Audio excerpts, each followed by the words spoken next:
İbn Teymiyyə gətirib xanım Fatimə Zəhranı münafiqlərlə bir tutur. İstəyir Şiəni vursun, Rafizini vursun. Bu vurmaq səbəb olur ki, Əlinin şənini gətirsin aşağı. Əliyə tə'n eləsin. İbn Həcər Əsqalani deyir, İbn Teymiyyə barəsində deyir ki, mən getdim İbn Teymiyyənin kitabını oxudum, Minhacus Sünnət-i Nəbəviyyəni. Gördüm ki, Əllamə Hilliyə çoxlu iradlar bildirir. Gördüm ki, o qədər bu istəyir Şiəni vursun, Rafizini vursun. Bu vurmaq səbəb olur ki, Əlinin şənini gətirsin aşağı.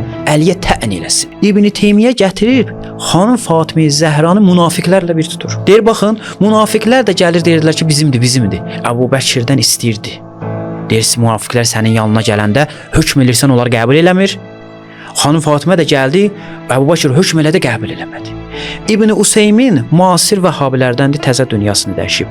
Deyir ki, Həzrət Fatimə Zəhra burada xanım idi deyə ağlını itirmişdi. Yəni Həzrət Fatimə Zəhra kimi şəxs, behişt xanımlarının xanımı, o cür bir şəxs Həzrət Peyğəmbər o qədər ona hörmət elirdi ki, ayağa dururdu o gələndə.